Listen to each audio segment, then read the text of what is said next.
Yes. Good morning, Jackpot. How you doing, buddy? Yoda. Austin. Yeah, I had to start the show a little bit early today. I got to get off at 12 o'clock, so. Got to get off early, got to start early.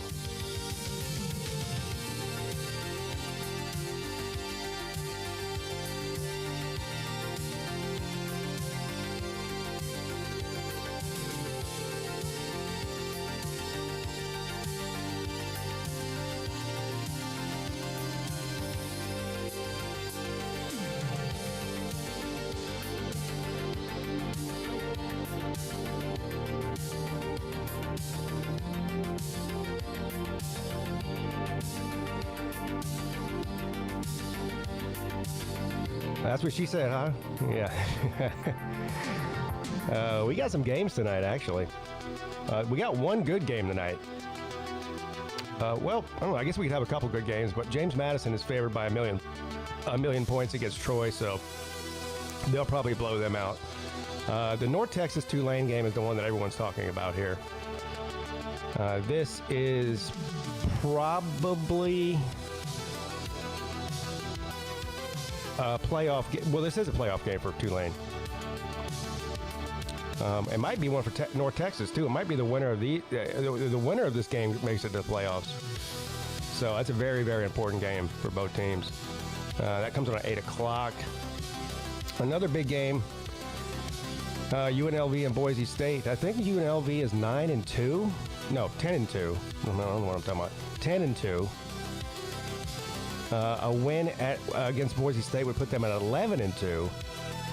And there's still some sort of weird situation that could happen here where a bunch of other teams, like Tulane loses and so-and-so, and James Madison loses, that UNLV and Virginia loses, that UNLV could get an outside chance at a playoff spot. But anyway, that should be a good game too. UNLV and Boise State. And then we have great games all day tomorrow. Obviously, it's championship week.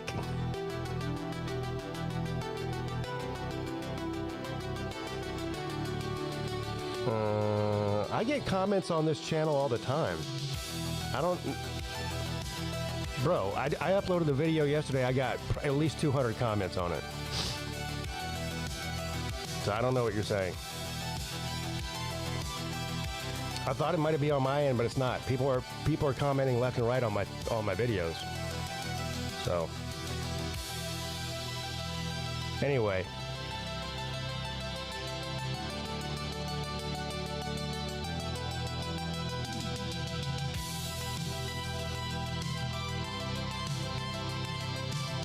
BYU and Texas Tech at noon.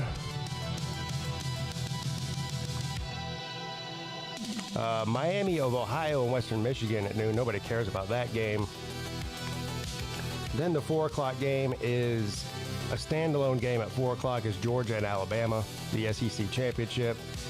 And we've got 2 games tomorrow night at 8. The ACC championship and the Big Ten championship. For those who are wondering, that is when I will be streaming is the primetime games. The ACC championship and the Big Ten championship games are what I'll be streaming, which should be 2 of the better games of the night, despite the fact that Virginia should beat Duke. Look, this is interesting here. The spread is the same on both games.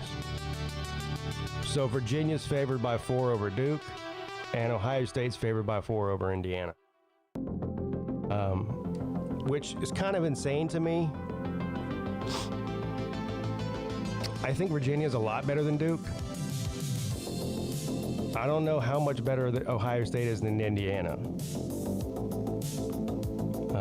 Well, let's put it this way. Ohio State will be the best team that Indiana's played all year. And Indiana will be the best team that Ohio State's played all year. You can't say the same about this other game. Duke is not the best team Virginia's played all year or beat. And Virginia might be the best team Duke's played all year. But hell, they just played a couple of weeks ago and Virginia beat the shit out of them. So, I mean, This is a rematch here. Virginia's just a better team, so I'm all over that. I'm lucky I bet it early, though, because I bet Virginia, I think I got him at 3. It was either 3 or 3.5. I'll have to go back and look. Anyway, I got it for less than 4, so I know that much.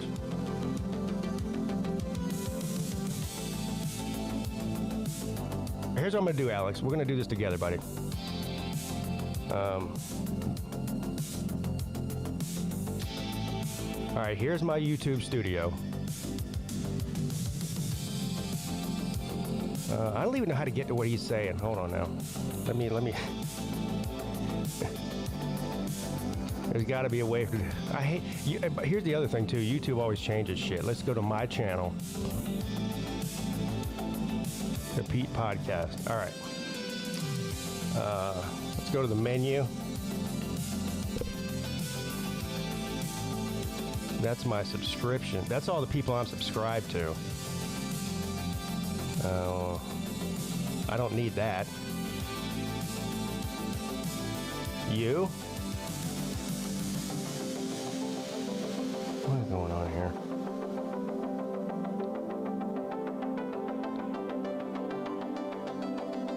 Here's what I need. All right. What's up, Stingray? Settings.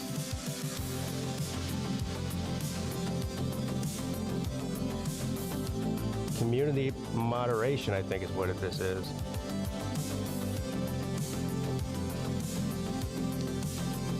All right, here we go. Comments on new videos and posts on.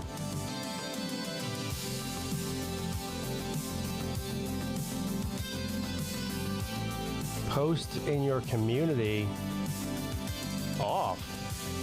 What? Maybe that's it.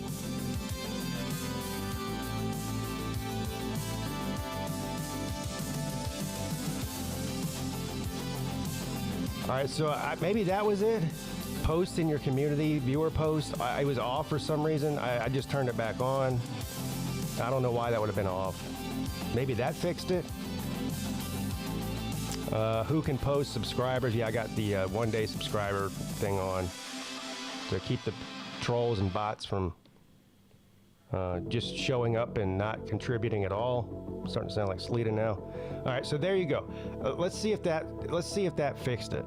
I guess I'll have to go back and do it on my other channel too and see if that one's off. Because what you're saying is that nobody can comment after the fact on my live shows, not my videos, right? Because I'm getting lots of comments on my videos, just not on my live shows. So there you go. I hope that worked. Let me know if it worked, Alex.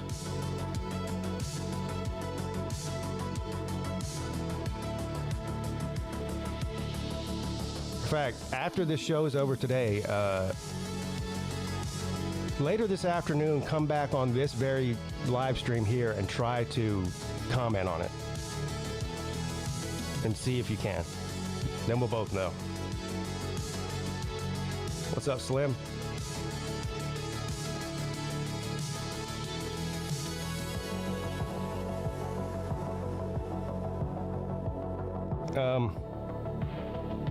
Some of the latest coaching news is Buster Faulkner, offensive coordinator for Georgia Tech, has announced that he's going to Florida. He's going to take over the offensive coordinator job at Florida.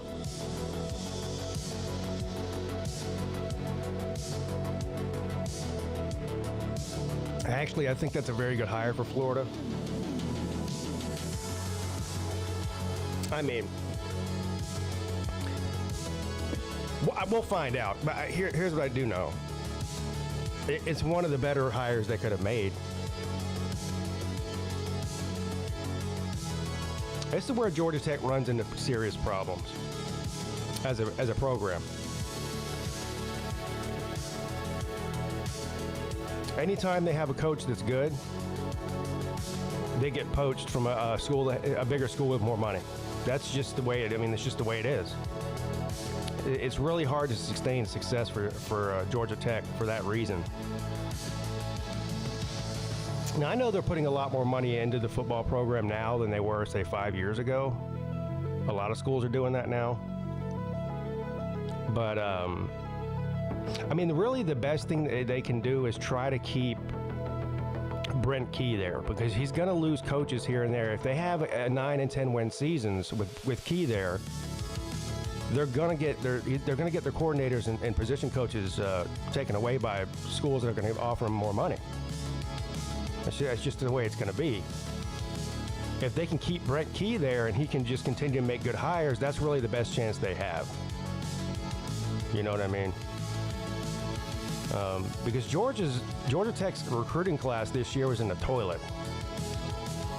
Like 50th or something, in the 50s.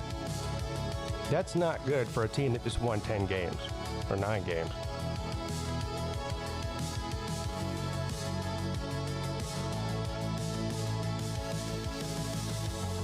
Yeah, I unhit him because I saw that you hit him. Don't mow the lawn with the phone in your pocket. I've been guilty of doing that before. I'll be like mowing the lawn, like listening to this live show on YouTube, and all of a sudden I start timing people out with my butt. So I've done it before.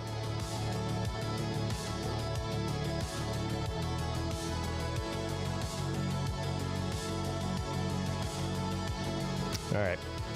Well, like I said, they started the show early today because I have to end the show a little early today. So let's go ahead and get this thing started, shall we?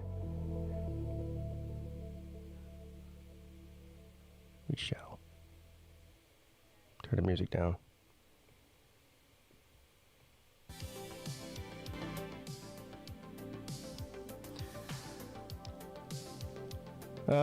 Good morning, guys. How you guys doing? How you doing? I'm all right. Good to know. Good to hear. What game are you going to be streaming tomorrow? The primetime game. So there's 2 games on at 8 o'clock, the ACC Championship and the Big Ten Championship. That's what I'll be streaming that. Okay, cool. Yeah. Cool. If I make it that long.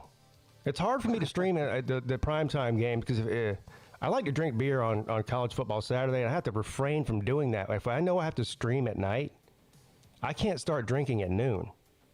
I think you should, because then I'll just be completely. By the end of the game, you will be totally. I know. I'll be. Yeah. Right. I might be that way before the start of the game. That's the problem. I've been pretty good about it though. Anytime I've done prime time this year, I've refrained from drinking all day, and waited till the nighttime to do it. But it's hard. I think you should do it because it would be entertainment. It would be very great content. Yeah, I don't know about that. Have a throw up bucket nearby in case you need to throw up. So, yeah. I mean, look, if you do a little projectile vomiting, man, that's just going to increase the viewership by all means.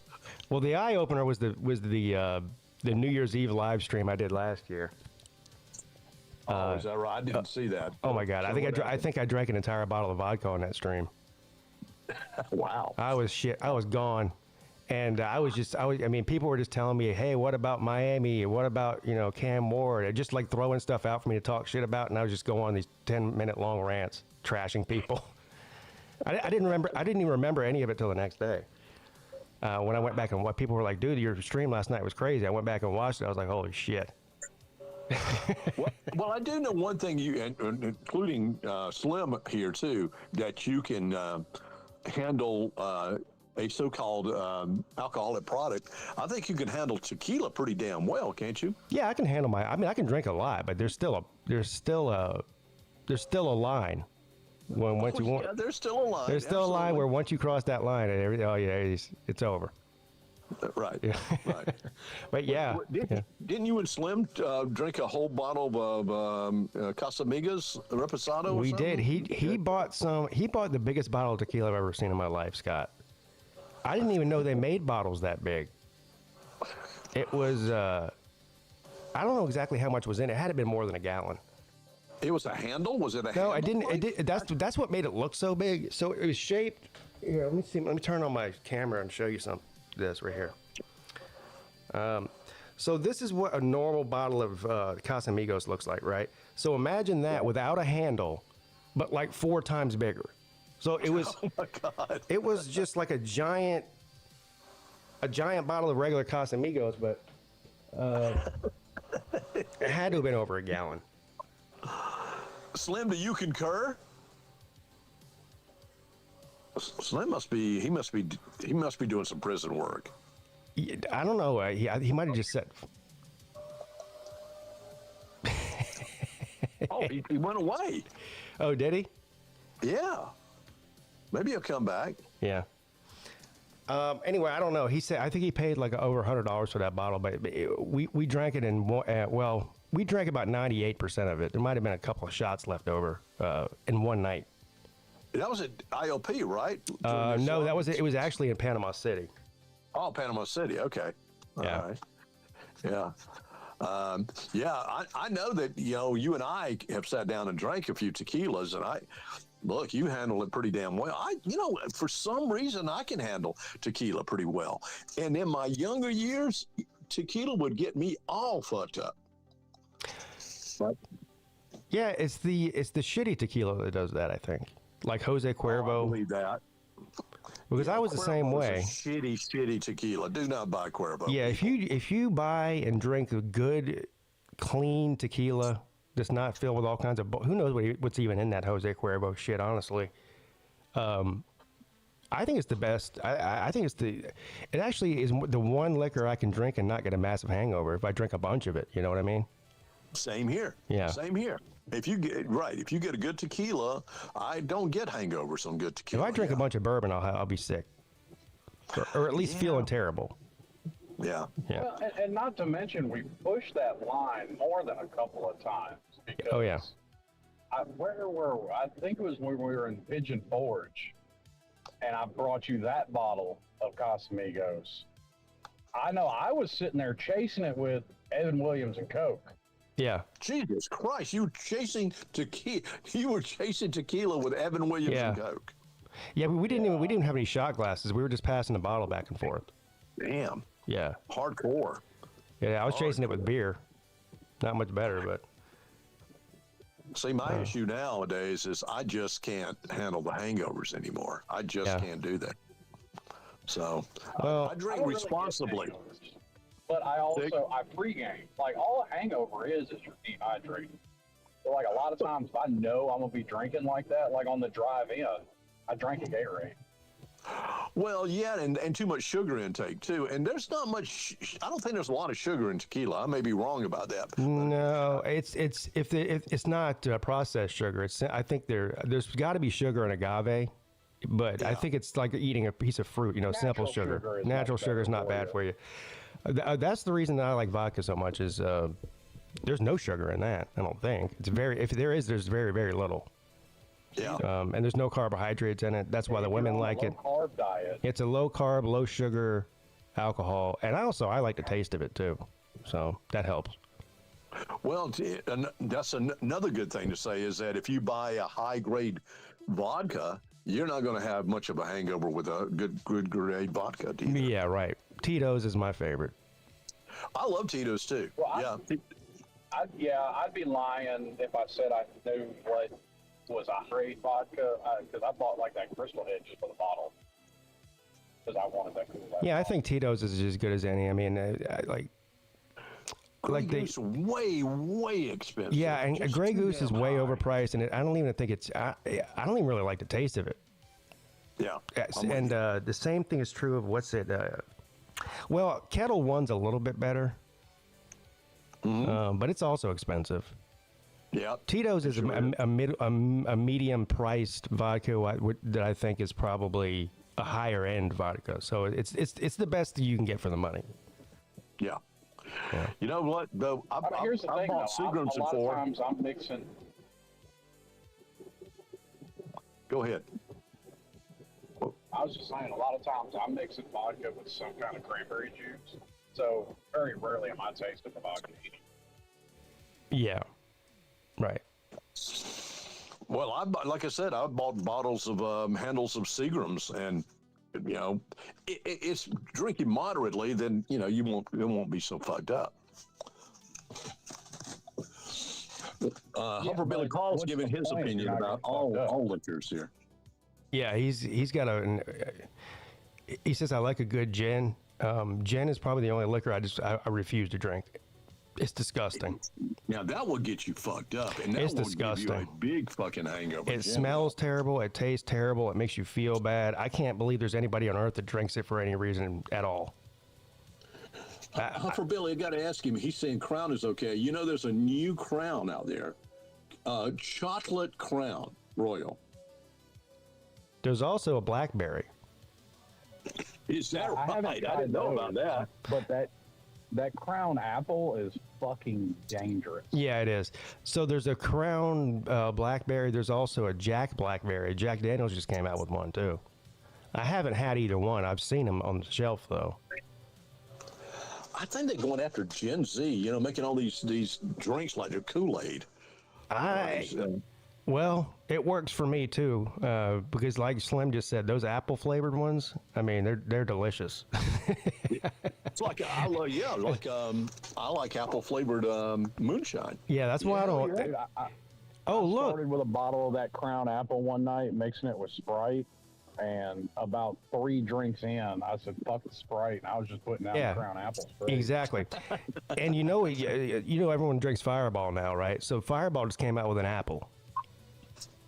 It's apple Fireball.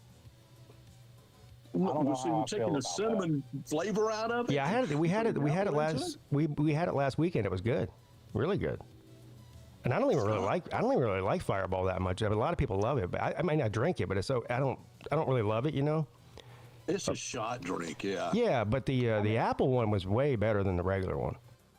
I like the flavored stuff, sure, but I guess I'm probably I like the taste of a good bourbon too.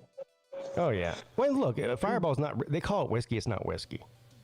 Pete, have you heard the story about Graham Meunier and the owner of Grandma coming to Charleston because most of the liquor sales of Grandma were coming from this region? Yeah, I believe that. Yeah. Yeah. So have you heard the story that the owner comes, and goes into one of the bars and he's seeing everyone doing shots, not drinking Grandma in a little glass, a sippy glass, and it offended the shit out of him, and he left. Well, fuck them. I mean, they're buying it. If they're buying a drink, why does he care how they're taking it?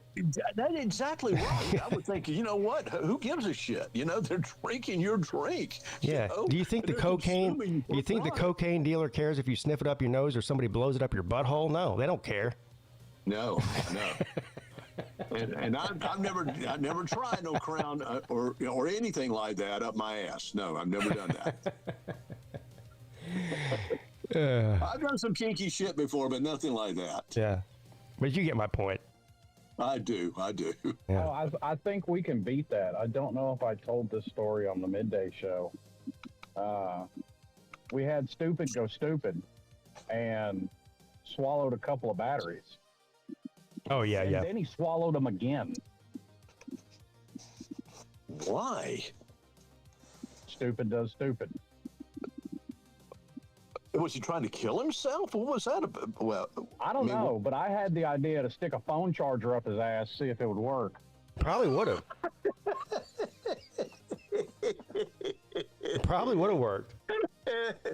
It might. It's probably Android, not Apple, though. You could stick up his ass. I mean, probably an Android would work. Yeah. Oh, my God. Yeah, what was it? Sunday.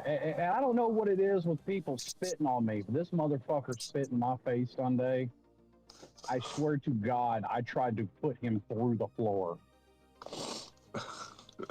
Well, good for you. You should. I mean, you spit on somebody. It should be an assault charge.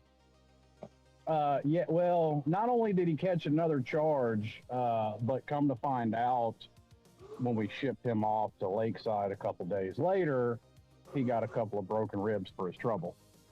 Oh. Whoop. My That's bad. too bad. What's up, Goose? Morning, man. because they tried to have us come pick him up because, oh, you can't send people to us with injuries. It's like, well, you done signed the paperwork. Now you have to pay somebody to go sit with him at the hospital. What is this about spitting? I mean, these NFL players spitting. Yeah, football players are doing it now. Yeah. What the I fuck is that don't know about? what is up. Like, I would rather you punch me in the dick than spit in my face. I really would. Yeah.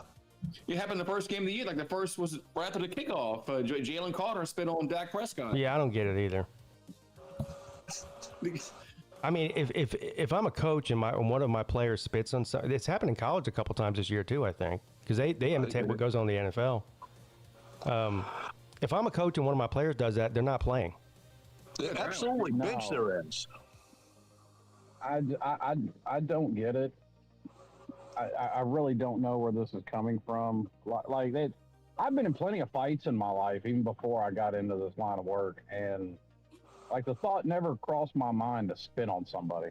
Right. Paul, I don't know what is going on with you right now. Did somebody hijack your account?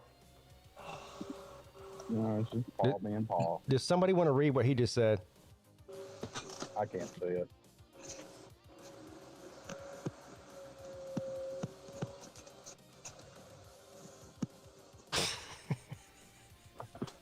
Hufflebilly Paul says girls like it when you spit in their face and on their butthole. What? What in the hell, Now, Hufflebilly? see, I can't knock Paul for that because I've lived by the philosophy for a long time. If it ain't spit, it ain't love. Fuck some Astroglide. Well, I mean, she can spit on mine. You know, she can spit on my apparatus, but I don't want to. I don't really know many girls. I don't think I've ever met a girl that likes it when you just spit in her face. What is that about? Yeah, really. You know, a little spooge on the face is okay, but you know. Yeah, well, that's different. You're right, Battle Angel. Paul is nasty. God Paul's damn. finding these freaks out there, man. Go take a bath, pal, Paul. You know, use some lava soap too. Oh Lord. Paul's a freaky old man. Tell you what. He is. He's a freaky old man. Yeah, imagine what's on his on the search history on his Amazon Kindle. I'm good.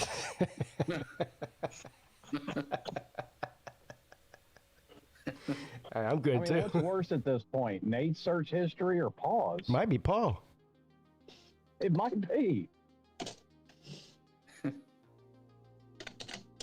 Oh, Vic says that Paul's the one that likes that and he's projecting. Damn. So you're saying that's a good point. So Vic, what you're saying is that Paul likes to be spit in his face and have his butthole spit on? Is that what you're saying? Probably. Yeah, probably. Paul said, "Ain't nothing wrong with a freshly tossed salad." Jesus. All right, I can't believe I let Paul sidetrack the show. What were we talking about before we get shut down here? Players spitting on people. Oh yeah, damn, that's what led to that. How's the coaching search going at LSU?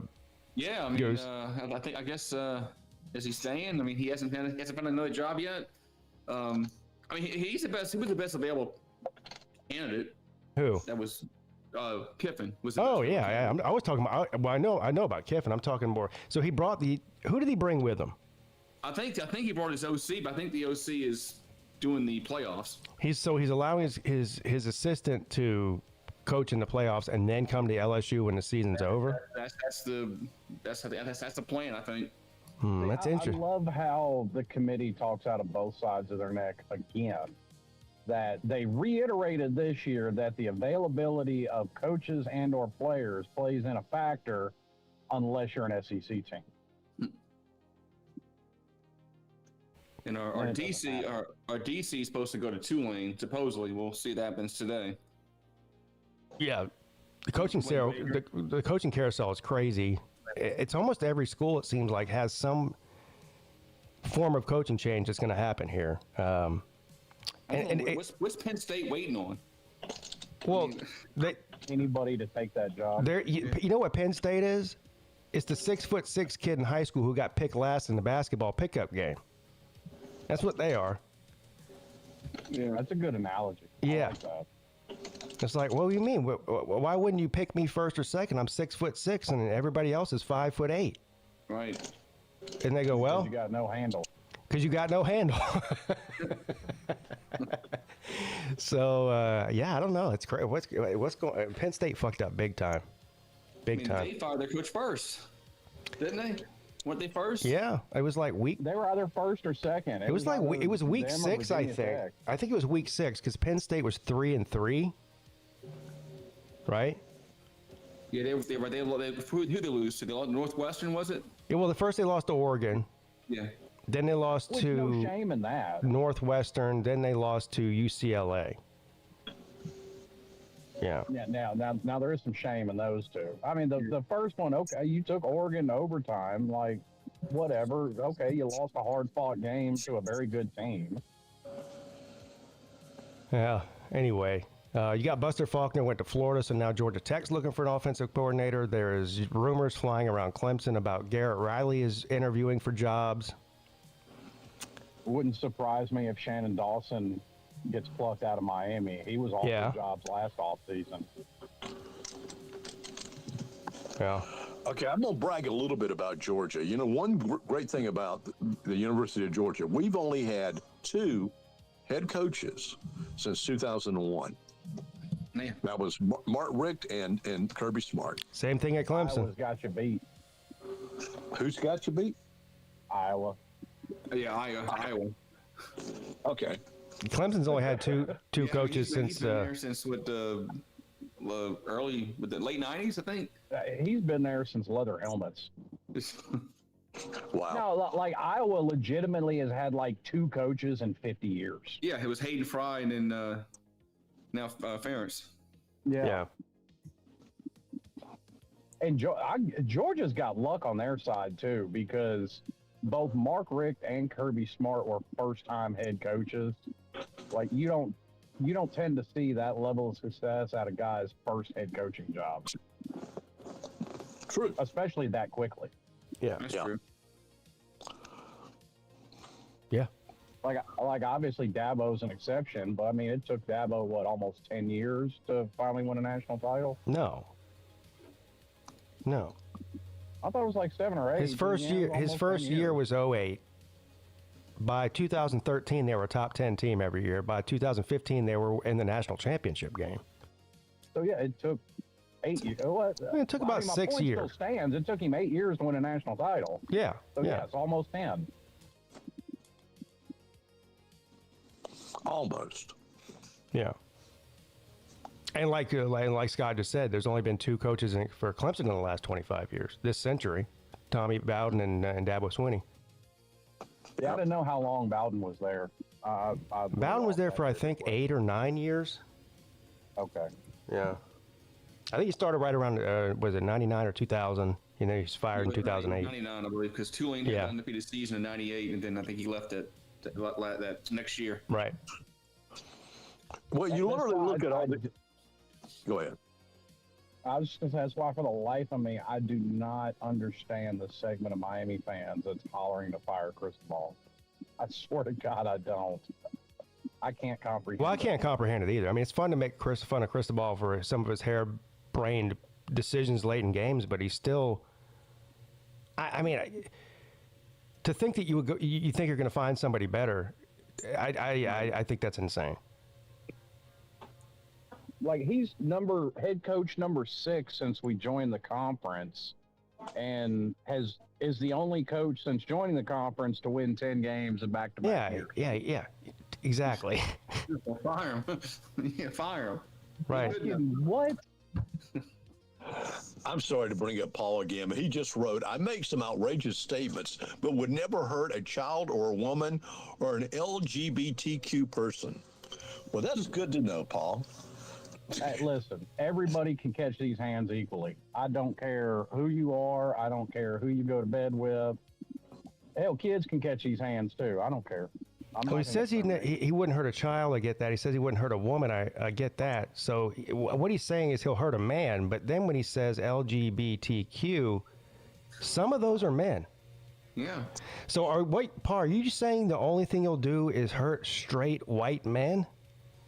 That is what he's saying. Yeah.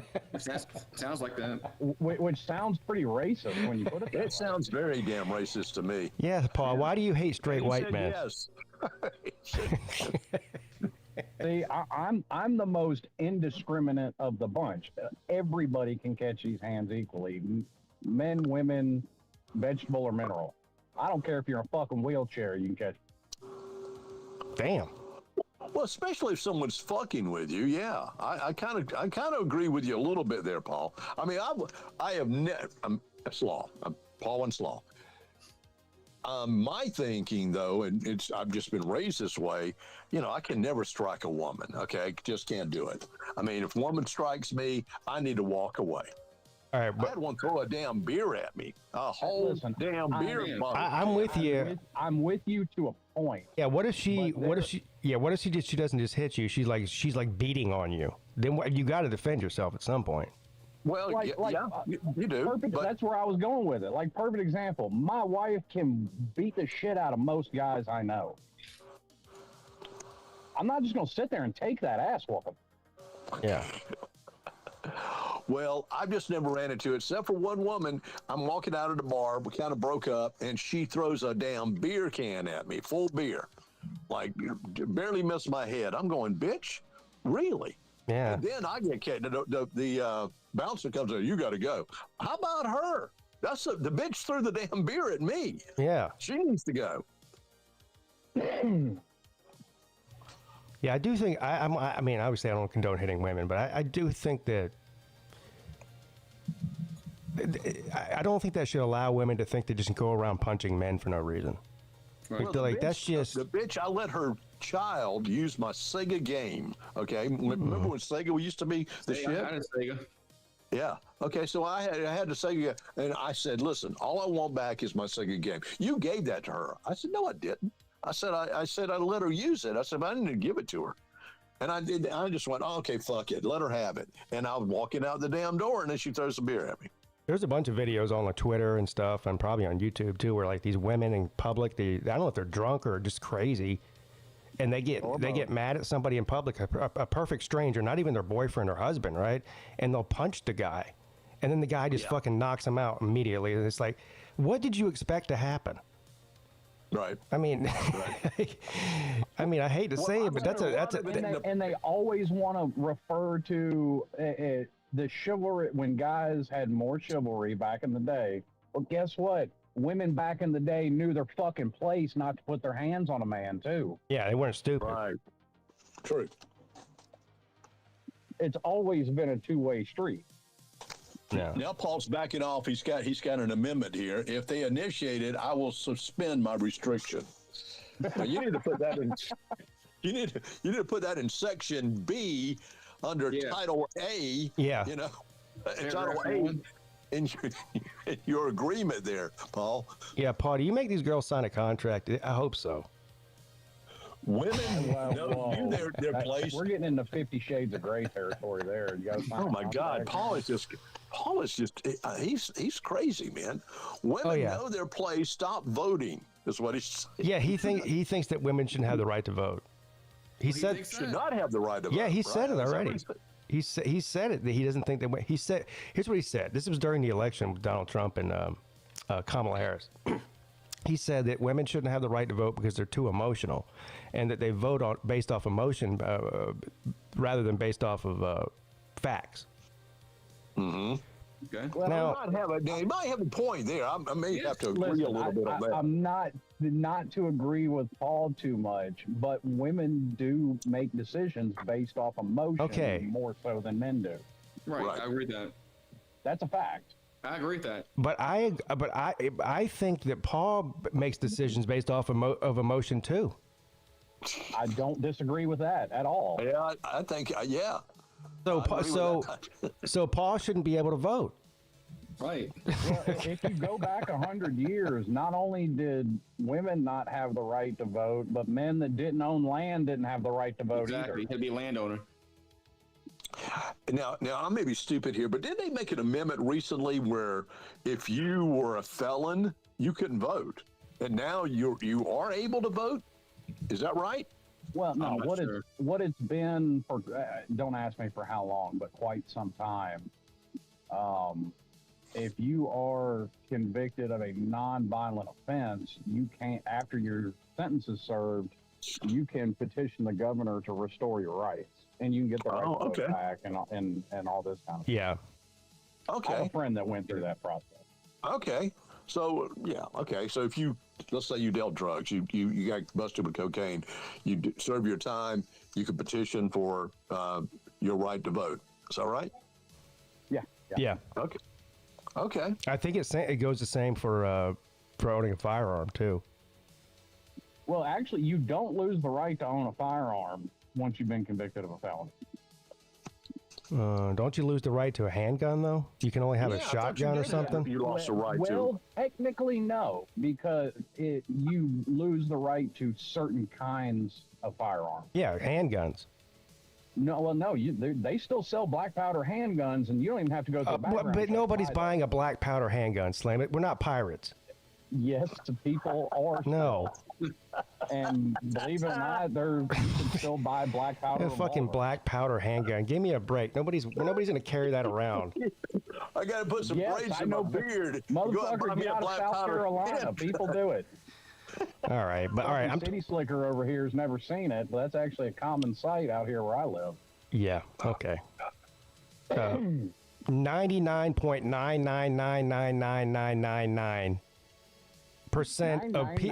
of guns that are carried in this country are not black powder guns, dude. So it has nothing to do with the city. 99.99% of the guns you own aren't black powder. I have two. Yeah, exactly. And you don't carry them because it's a novelty. You take them out and you shoot them, and you guys laugh and drink beer and have fun with it. But no, you're not carrying that to the fucking shopping mall with you. Actually, no. I hunt during during muzzleload season. Yeah. There's archery for deer. There's archery season. There's muzzleload season. There's rifles. All right. So to answer the question, no. If you're a felon, you can't carry a gun that 99.9% of the population carries. But you can still carry a multi-shot revolving black powder handgun. Right. That sounds racist to me. You can't vote from prison. You can if you're voting for Kamala Harris. Yeah, that's right. They're trying to get the prisoners to vote. Yeah, during this last damn election, I think. Yeah. I voted 4 times, so I can't talk. You voted 4 times? Yeah. Oh, okay. Good. Good for you. You call that doing your civic duty? I voted 17 times in 9 different states. You need to up your game a little bit, okay? Now, as a truck driver, you probably could get away with that, couldn't you? Yeah, he could. Yeah. Probably could. Wow. Why do you think Trump won Pennsylvania? My vote was the swing vote. Your vote was the swing vote. Okay. Tell you what. Good to know that, Slim. My dad passed away. Slim. I appreciate that. My dad passed away 2 or 3 months before the election. He voted for Trump. There you go. That's actually true. He did early voting before he died. That's amazing. Wow. Yeah. So I guess technically a dead man voted for Trump or helped get him elected. Yeah. Well, what was it? A bunch of people in Missouri voted for a dead man that won an election. Well, this whole SNAP bullshit, they found 500,000 people that were dead. You know, another 117,000 that were getting SNAP benefits twice. You know, they were doubling up on SNAP benefits. Look, I'm all for anyone who needs, Yeah, I know. There is a lot of fraud out there. There's a lot of too much fucking fraud. Exactly. Yeah, it's a fraud. That's a problem. Yeah. Yeah, I mean, this whole bullshit with the Somali population in Minnesota, and I will tell you something. I've been to Minneapolis to like 2017, 18, and 19 because we had a radio convention up there. And Minneapolis, if you've never been, is a great looking. Now was a great freaking city, great looking city, clean as hell. Now it's totally fucking destroyed. Really? I've never been there, so I don't know what I've been through the airport there, but I've never been out. I didn't go out I've been just like a connecting flight type deal. Crime is rampant now. I mean, it's just it's a damn mess. And here where you have a really Scandinavian-born group of people up in Minneapolis that lived there. I mean, it was mostly let's say it. It was mostly a white population. Now, when Bill Clinton was in office, the whole damn Black Hawk Down, remember that? Somali people and all that. He then brought in all these damn Somalians, and he allowed them to come for seeking asylum in our country, and for some damn reason they sent them all to damn Minneapolis or Minnesota. So there's a population of over 80,000 in Minneapolis right now. And that's more They the like to fuck population their of the state of cousins. Minnesota. Who the fuck wants to go to Minnesota? Yes. That's like saying I want to go to Nebraska. Well, true. Sorry, I'm honest, but Minneapolis, as far as the city goes, was a beautiful city. I don't think it is. If I said I've ever been. I haven't. The Twin City. Yeah. The Twin City, yeah, Twin City. Yeah, St. Paul is the other twin. Yeah, the other twin. Minneapolis to St. Paul. That's right. Yeah. Which one's the hotter twin? There's always a hotter twin. Minneapolis. Minneapolis, Okay. probably. No, it was a beautiful city. I mean, I was just totally blown away and impressed by how clean it was. Just a good cosmopolitan type looking city. But not anymore. Because you got damn crazy fucking Tim Waltz up there. The story that people are coming by and driving by and calling him a retard by his house is the funniest shit I've ever heard in my life. It is funny. It's like, okay, please. The memes are funny anyway. You got to think that this isn't. You've heard this all your damn life, Tim. People have called you a retard most of your damn life. It's not the first time you ever heard anyone call you retarded. No.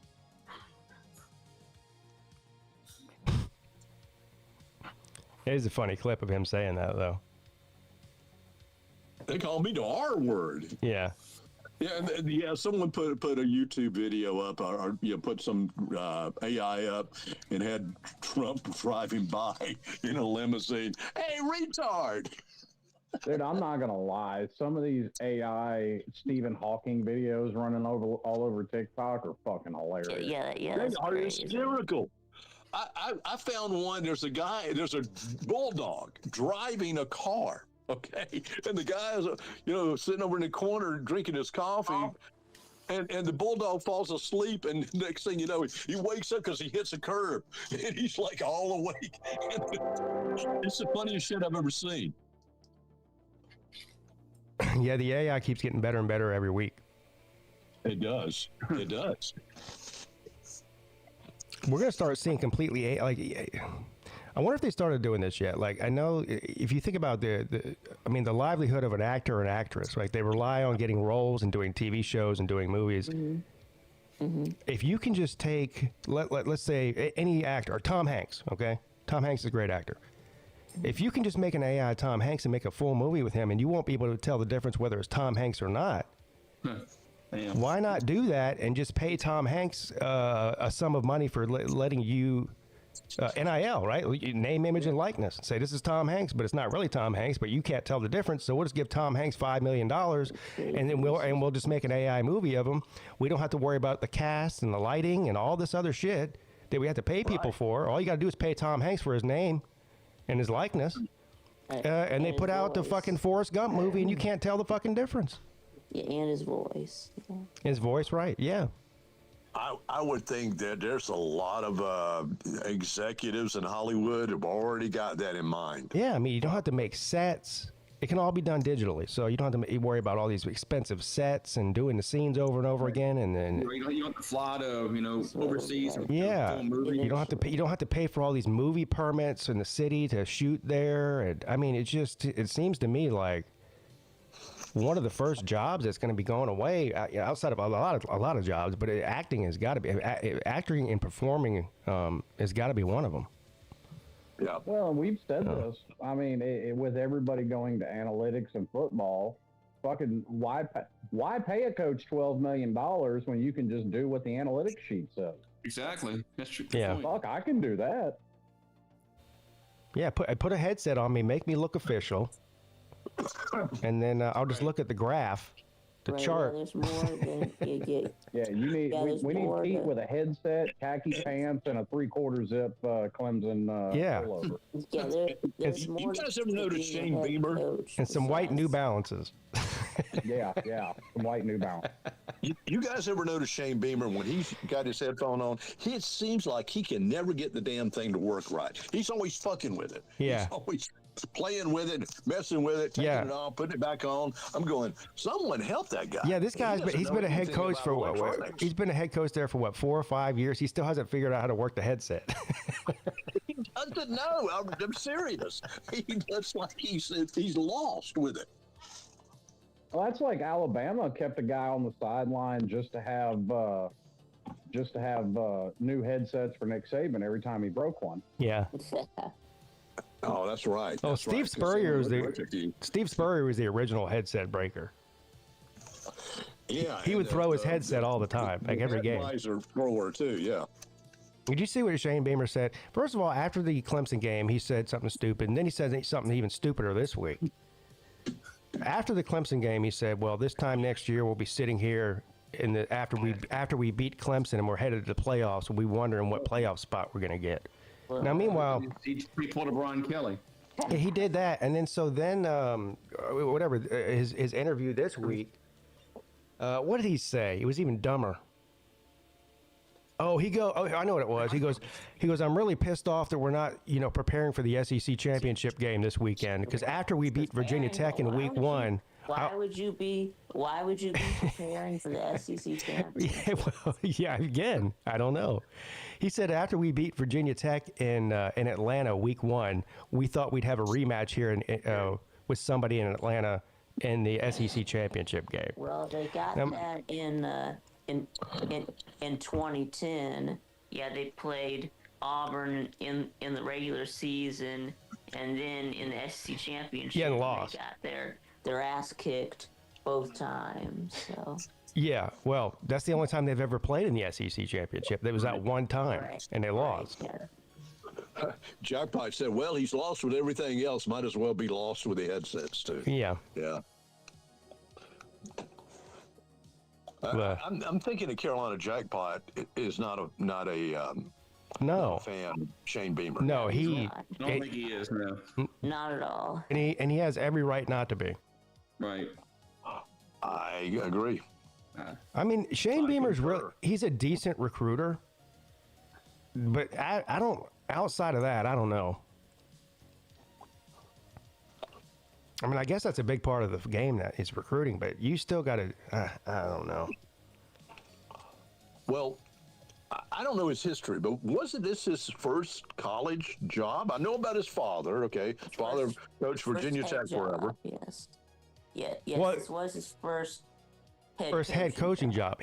What year was that? He was a coach at South Carolina under Spurrier, I believe. He was like a recruiting coordinator. He was a special teams coach and a recruiting. Oh yeah, special teams. Special teams coach. Yeah. I believe under Spurrier, right? Is that right, Jackpot? Or was it under Muschamp? I think it was under Spurrier. Yeah, it would have been Spurrier, yeah. But yeah, it was his first, South Carolina was his first head coaching job. Yeah, he was also a special teams coach at Adam at UGA too. Yeah, Georgia. He was a special teams coach and a tight ends coach. Yeah. Oh, he was at Georgia? I didn't know that. I didn't know that. I didn't know he did coach. Anyway. Yeah, he did coach under Lincoln Riley at Oklahoma, I think, on the offensive staff, right? Yeah. I think. I could pull it up. Yeah, I'm pretty sure he was at Oklahoma. Did you say he was born in Charleston? He was born in Charleston? I did not know that. No, I didn't either. He was an offensive line coach for the Citadel Bulldogs. Huh. Staff. Wide receiver. Just reading up on his career. Yeah, he was. Yeah.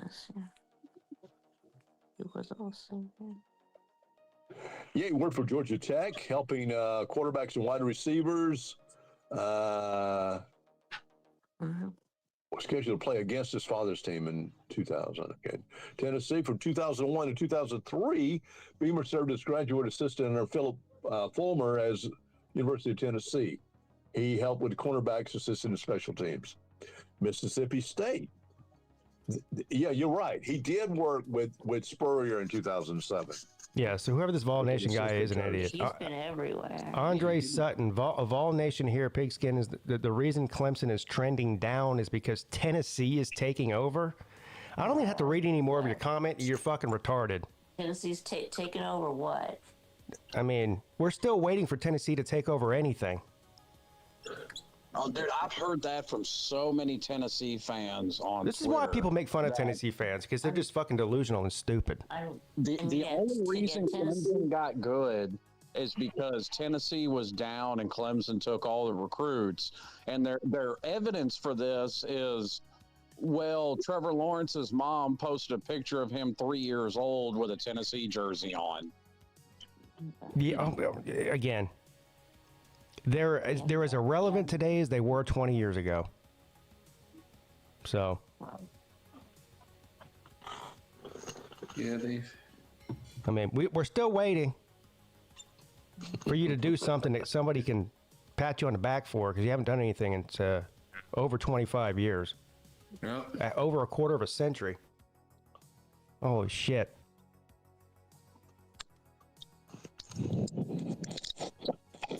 Clemson stole T. Higgins from Tennessee, too. Yeah. Yeah, man, all these good players Clemson had wanted to go to Tennessee, but you know, Butch Jones and Dabo Swinney are the reason. He says we're coming, Link. Okay, I'll be waiting. If you're coming, I'll be waiting. Still waiting. Doesn't Butch Jones look like a barber from the 1960s? That's what he looks like to me. He kind of does, Where's yeah. he coaching now? I forgot. Butch Jones. Arkansas State. He does look like he owns like a barbershop in a small town somewhere. Right. Yeah, it's exactly from the 1960s. Yeah. That's what it always looked like to me every time I've seen the man. Oh, Lord. That's a good description there. Is Garrett Riley going to keep his job, you think, Pete? One day I hear no, the other day I hear yes, the other day I hear no. So here's the thing. I don't think he should. There was rumors that he was interviewing for like the North Texas job, which he didn't get, and some offensive coordinator job for some team in the SEC, which they didn't name the team in the SEC. I would have to think it's got to be somebody who's got a coaching change, right? So Florida or Kentucky or something like that. But anyway, there's been no official announcement yet. I tend to believe he's going to get fired, whether he gets another job somewhere or not. And he'll probably get fired after the bowl game. Or they'll announce it after the bowl game. Yeah. Unless he gets a job somewhere else, then he'll leave before the bowl game. But if he's not, then the Dabo will wait till he'll let him coach in the bowl game and then fire him. That's what he's done every other time he's fired somebody. So I don't know. I hope he is. Boy, I watched John Gruden talking about all the shit, that's going on with college football, and he's got the best solution I've heard yet. He got some good ideas. He does. You heard it. Okay. Yeah. Okay. Go ahead, Pete. His idea was, since you have these conferences, they're so big that you can't possibly play. Everybody can't play each other. Right. Like in the NFL, where you play everybody in your own division twice. Whoever wins the division goes to the playoffs automatically. So he's like, there's too many teams. The conferences are too big. We're sitting here arguing over teams who haven't played each other, and in some places, two teams that have played each other, like Miami and Notre Dame, with the same record. It's insane. So he says, okay, so here's what you do. Here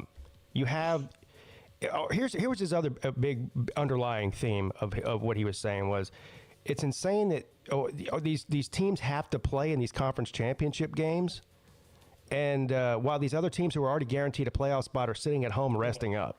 He's like, that's just crazy. Makes no sense. It makes no sense. So here's what you do. You make the teams on the bubble also play a game. It won't be for a conference championship, but they got to play a play-in game, kind of like what they do with the NCAA basketball tournament. They have those play-in games. You know what I mean? Right. And so what you would have is, say, a rematch between Miami and Notre Dame to see who gets in the playoffs.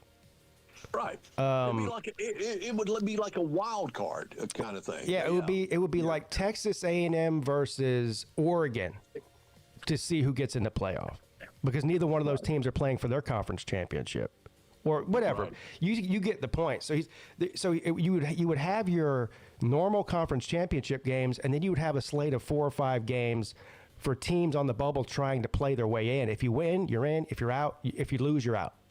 That way, it's not left up to the committee who's getting in and who's getting out. They just settle it on the field like an actual playoff game. It's really just an extension of the playoffs, is what it is. And I believe he also said that, okay, coaches, cannot, until they are finished with their damn season, cannot go out and take another damn job. Finish your season, finish the schedule. Then, if you want to, look for a job. Yeah, so that doesn't happen. What should happen is all these fucking teams shouldn't be firing coaches mid-season. Yeah, it's because the calendar's all fucked up. It's like he was saying, he's like, this doesn't. I heard him say it. I heard Bill Cowher say it as well. He said this is not a problem in the NFL. You don't see coaches out there interviewing for jobs that are about to start the playoffs. It just doesn't happen. They can. Yeah.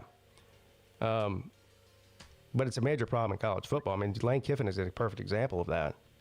And it's because they're not breaking any rules. I don't blame LSU for what they did, and I don't blame Lane Kiffin for what he did, and I don't blame Ole Miss for what they did.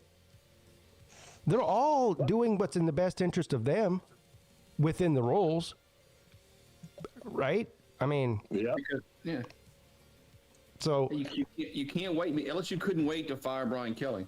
They had to fire him when they did. And I mean, the rules said they could go out there and talk to Lane Kiffin and fly him out there and offer him money and offer him to lead the team early, even though his team was in the playoffs. And so they didn't break any rules. I mean, obviously it sucks for the players. Yeah, absolutely, it sucks for the players. It does. And I think look, James Franklin, they fired him pretty damn early in the season. And I was like, that's pretty damn surprising. After did pretty damn well with Penn State. But to let him go in the middle of the season, just let him ride it out. Okay, it's not going to matter. You don't have a coach. If you just put an assistant coach to run the regular season games, then that's just stupid and asinine.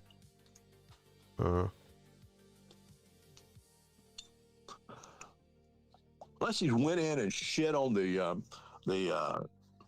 principal's desk or something. They don't have principals in college football. What am I talking about? I know what you mean, though. Yeah. Shit on Nancy Pelosi's desk. Yeah. There you go. Speaking of her, I mean, this is way off center what we're talking about, but there is it's called autopilot. Have you heard about this? Where this guy came up with the idea that he was watching the stocks being bought and sold by congressmen, by politicians, and followed it along and made a shitload of money because they had the inside skinny. There's a 24-hour tracker of the trades that people in Congress make, especially Nancy Pelosi, because she's made like $400 million in the stock market or something. So they're going to follow Congress. Yeah, so you can go look it up right now and just buy. If Nancy Pelosi buys a stock today, you can just do whatever she does. Just buy stock there too, or she sells it, you sell it. Nancy Pelosi does, do whatever. Yeah, if you've done whatever she's done over the past 10 years or so, you'd be you have $100 million. Yeah, they're gonna do whatever Nancy Pelosi does, do whatever Mitch McConnell does. Her success in trading stocks is higher than the best stockbrokers in the world. Yes, exactly. It is shit. Yeah, the app is called Autopilot. So if you ever wanted to dive into stocks, that would be the place to do it. Autopilot? You said it's an app? Yeah, I think it's an app. Autopilot. Awesome. Let's see. Have to check it out. Because I just saw this guy and I went, damn. I said that makes a shitload of sense. Yeah, that guy. He had a great idea there. Yeah, we were. We were looking up the net worths of different people in Congress. It was on one of the episodes of the FigTube show. And we found like Nancy Pelosi was worth like over like 100 and something million, and Mitch McConnell was worth like 63 million. Yeah, no, Pelosi's worth more than that. She's worth almost $500 million. Yeah. She's worth it. He's Pelosi. She's got a Pelosi tracker. Well, yeah. What's the thing? And here's how she gets away with it, right? She just goes, "Oh, that's not me. My husband's the one that trades stocks, not me." Yeah. Well, Her husband's doing it. Yeah. yeah, but I mean, do you think she's not telling her husband, "Hey, we're about to make a big deal that's going to benefit this company, and we're about to sign a bill that's going to benefit this industry or this company tomorrow or next week"? Oh, come on. Yeah. Of course she is. That, yeah. Yeah, she could do that. Yeah. She said that's just capitalism, dude, and you're being a sore loser. Yeah. It is capitalism. Well, they first started with just Pelosi tracker, just tracking Pelosi, and made a shitload of money just tracking her. Yeah. She's a fucking genius, man. It is. Yeah, she's a genius. Capitalism. Yeah, that's what it is. Yeah. I got some swampland in Florida I'd like to sell you too. Not just her either. It's a lot of it. She's just the poster child for it because I guess because she was a higher up, she was a speaker and all that, and she's made more than the rest of them. But I mean, this is a problem. This isn't a Democrat or Republican thing. This is a problem all across, all throughout Washington, is insider trading information. Yes, that's why they don't care what you think. I know they don't care. Vote with what is the most popular thing in the voting public. Yeah, this is why they don't vote for term limits, because that's voting for their own term limit. This is why they constantly vote to increase their own salaries,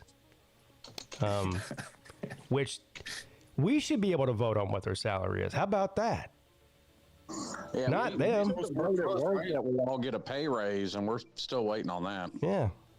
I think we deserve. Look at all the inflation that we've caused here in Congress. I think we deserve a 20% raise this year. What do you guys think? Hear! Yay!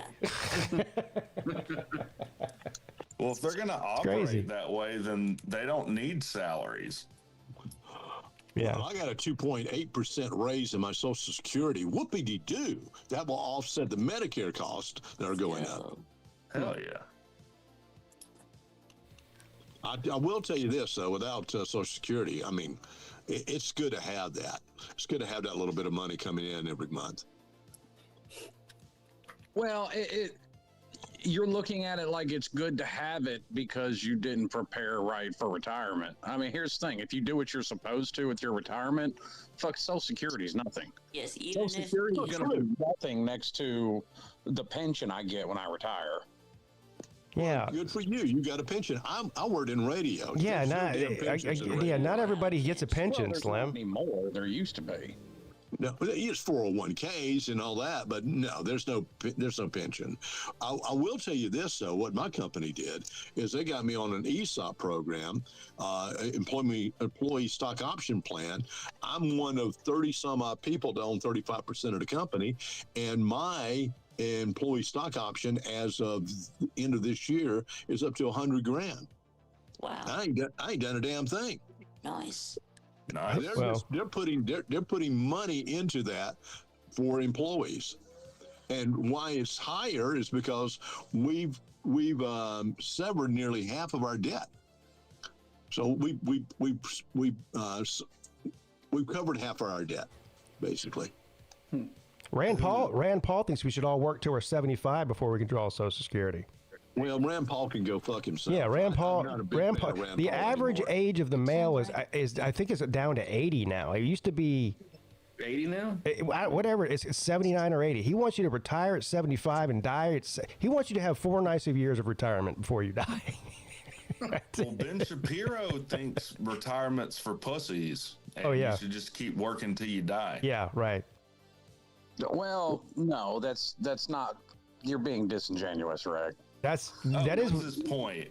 He was pointing out, because if you listen, I know what you're talking about, and if you listen to the whole thing, he was pointing out the fact that a lot of people fucking retire and then kill over dead because they just have no purpose left. Well, that's their goddamn prerogative. Yeah. Not everyone wants to work until they die. Yeah. How is that misrepresenting it? That wasn't his point. Well, it is what he said, though. He also thinks that wet pussies are a medical condition. Okay. Now that's a new one on me. I haven't heard that. Well, that's You need to, That's Yeah, because- you said you would I take don't know if it is or not. I'm pretty sure. I'm pretty sure it's not. Strange, considering, in case you didn't know, his wife's a doctor. Yeah. Well, maybe he thinks it's a medical condition because he's never given a woman one. He's like, that doesn't happen with my wife. Is an erection a medical Yeah, condition? exactly. It's the same thing. I got one right now. Yeah. If that's the case, so I don't know. Well, we don't need to hear that I shit, get Rick. it, I mean, good guess. Lord. I mean, for goodness sake. So I guess you have Put a that thing in your pants. Well, it Put it is. away, Rick. We don't want to hear that. Yeah, well, look, I mean, it is. Here's the thing. This is why I called in. Why you're fucked if you're having to retire soon and draw out of your 401k. So you know this AI bubble. We've all heard of this. One of the bigger companies, or the biggest, OpenAI, want loans totaling a little over $1 trillion to buy new chips. Is this NVIDIA?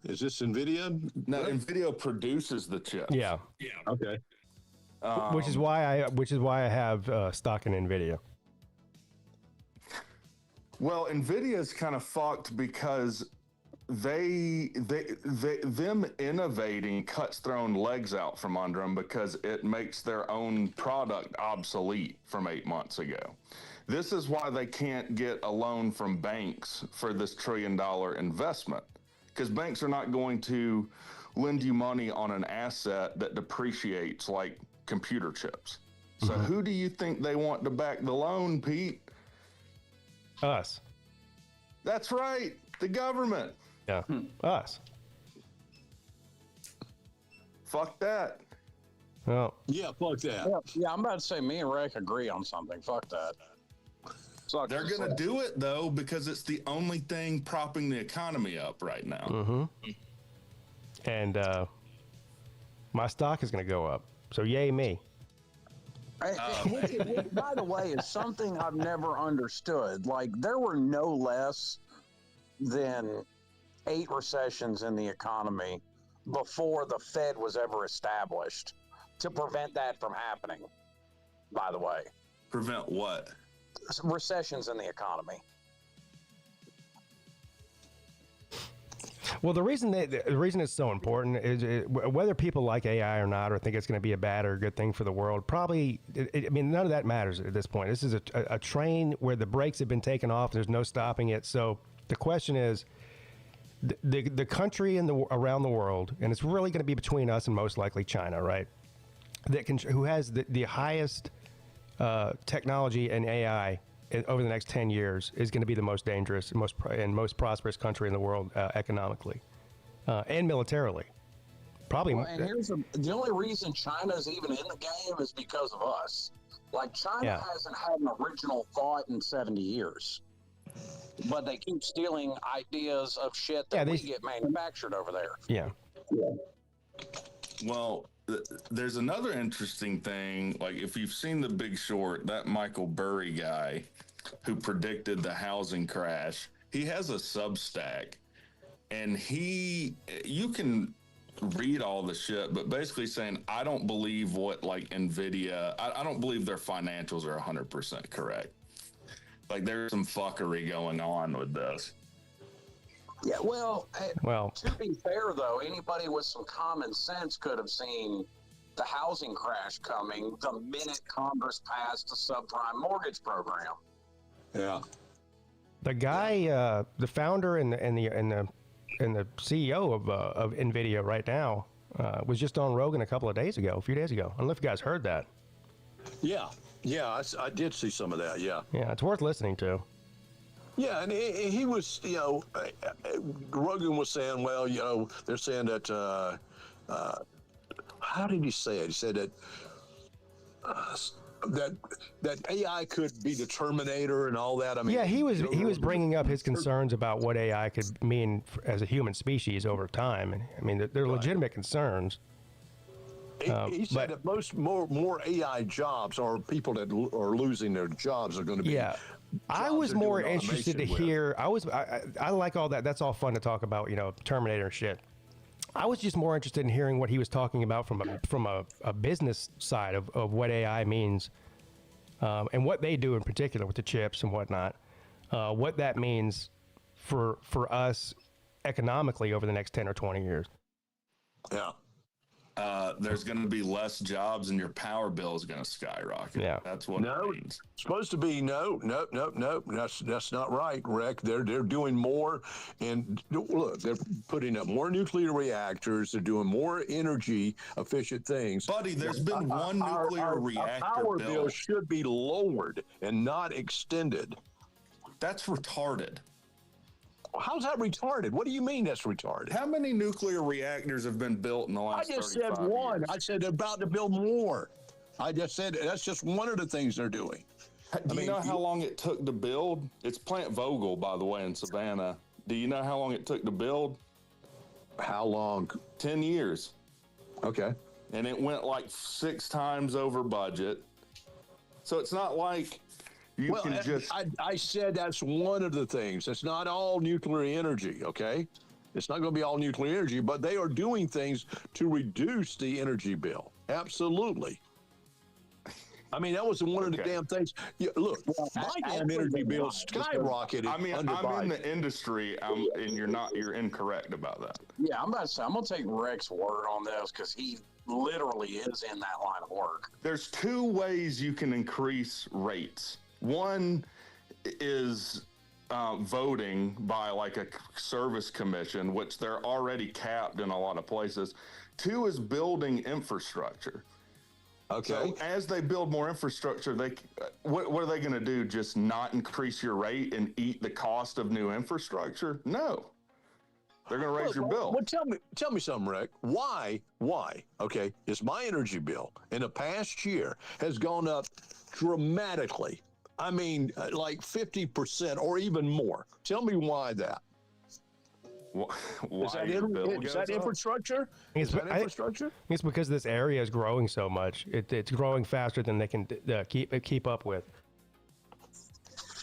I mean, that's a very dumbed down answer, but build all this new infrastructure and your bill's going to go down, which makes 0 sense.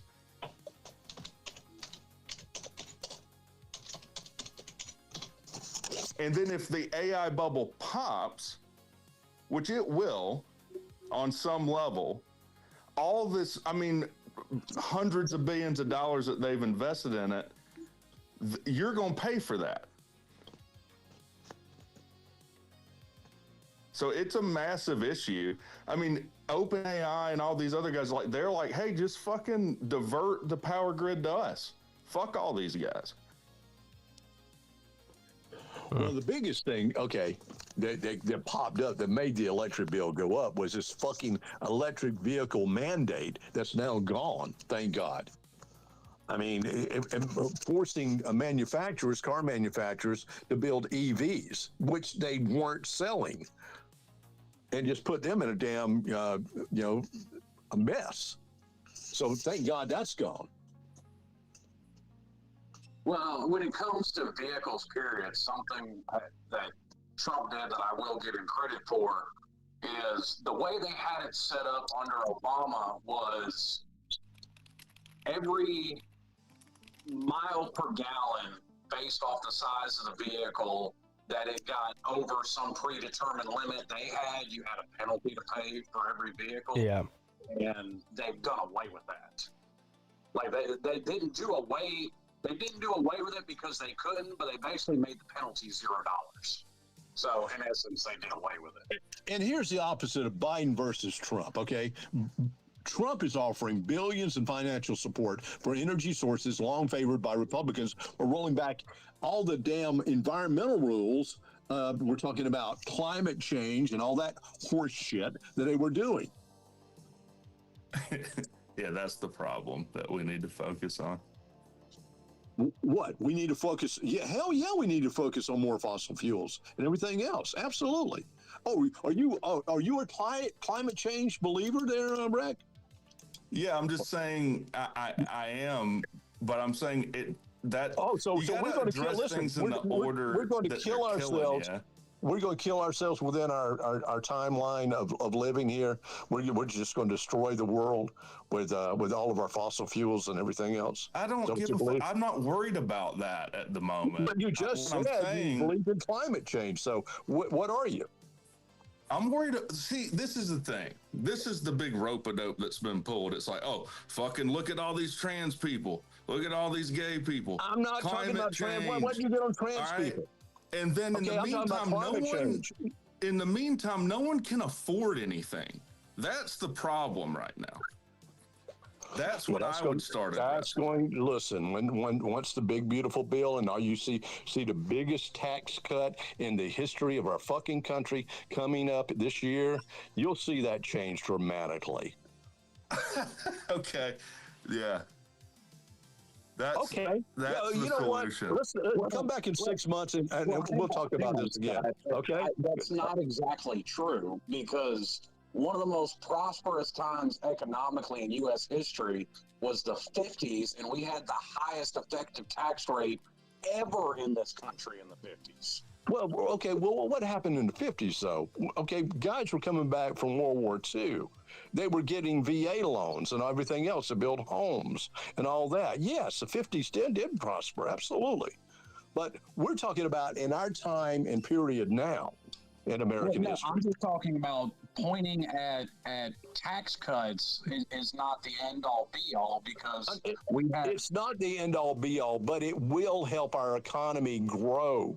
That's what I'm saying. Look, we've lost, how much was it? I think it was an average of $3,000 a year under Biden. People were losing $3,000 a year under all this bullshit that he put out.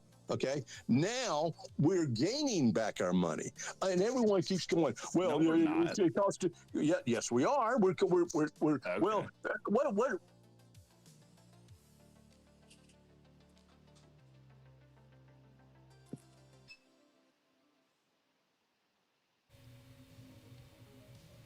We lose Scott. I don't know.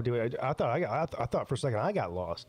Yeah, I thought the stream died. Yeah, I thought I did too. Yeah. I thought the stream died for a minute. I mean, as much as it pains me, I have to agree with Rick. I think people are looking at dumb talking points and not looking at what the actual problem is. Like, me and Rick were on the phone a couple of weeks ago talking about this. Like, you want to fix the energy problem? Where I live, TVA is doing a great fucking job. Well, I don't understand this. Like, oh, everything's becoming great now. Like, who would agree with that? Like, particularly economically, it feels like everyone's as stressed as they have ever been. And by the way, I don't think that Trump did us any favors the first time around in artificially keeping interest rates low, quote unquote, just to prop up the economy. I don't think that was a great idea. Yeah, I know. I think they should lower. I think the Fed should lower the interest rates. I agree with Trump on that. I don't. Here's why. You want to fix a lot of problems in a hurry. Reagan did it. You jack up the interest rates to 20-something% for a year. It curbs inflation. It settles down the economy. Then you bring them back down. Yeah. Well, that's a whole debate that we could have for an hour. There's a lot of people that agree with what you say, and the other 50% of the people disagree with it. So I just don't. I'm just pointing at things that have worked. It worked under Reagan, so why won't it work now? Is the economy vastly more complex now than it was under Reagan? I don't think so. I think it's just bigger. I think it is more now, but I don't know about vastly. But I think it is. I think that it's going to continue the more time that goes on. You know, I think it's bigger. I think there's more zeros on it, but I think that's the biggest difference. Yeah. Yeah. Because and here's the reason I say this, because you listen to political debates now, and you listen to political debates from 50 years ago with, people like William Buckley and Thomas Sowell, they're talking about the exact same shit. Whether it's economic problems, whether it's social problems, nothing has fucking changed. Well, nothing's changed in the way that big business is untouchable with all the bailouts that happened after the housing crisis happened with the banks and everything. They'll allow people to fail. They'll allow you to fail and go bankrupt and lose everything, but they won't allow these businesses to do it when they make bad decisions. Right. And that's where I think we jumped the shark in that we agree on that shit. So instead of worrying about the outliner shit, like, fucking trans people, because in general, most people don't give a shit. Yeah, most of that stuff is just a distraction. I agree with Rec there. He called it a rope-a-dope, but it kind of is. It keeps people focused on the shit that doesn't matter, that most people don't care about, instead of what's really going on. And again, that's a bipartisan thing too. Both the left and the right both do it. It's a political shell game. It's a political shell game. Yeah. Yep. And I'm, it's one of the things me and Rick have agreed on. Like, let's quit worrying about the outliner shit that at the end of the day doesn't matter. Well, why don't we focus on fixing the shit that we all agree on that actually probably would make people's lives better? Yeah. It is more fun to go on Twitter and make fun of, men using women's bathrooms, though. It's way more fun than talking about inflation. Twitter is the ultimate safe space for trolls. Yeah. Speaking of safe space, I've got to go. I got on early because I got to go pick up my son from school. It's pouring down rain here, and he doesn't have a car, so I got to go pick him up. So, yes. It's been raining here for the past 2 days. It's been it's gonna continue raining here today, tomorrow, and Sunday. I think same thing here. It's today, tonight, tomorrow. Yeah, I think you're getting the crap that came through here. We had that for a few days. Yay. No sun for the next 3 days. I can't wait for no vitamin D. Sun. Yeah, and then we're followed by freezing fucking temperatures. It's cold as shit. Yeah. All right, Vic, you got a show today at 6, right? Yeah. All right, everyone go check out the VicTube show at 6 p.m. Thanks, Vic. That's Eastern, right? What's that? Eastern. Yes, Eastern, yeah. Yeah, Eastern. Yeah. He lives Going by God's time in Central, you'll be fashionably early. Yeah. Right. All right, guys. Thanks, Goose and Slim. Appreciate y'all. All right, guys. That's going to do it for me as well. I will see you guys most likely tomorrow evening for the Big Ten and the ACC championship games. I believe they both start at 8, so I'll be on around 7:30 or so. Look forward to seeing you then. Have a great day.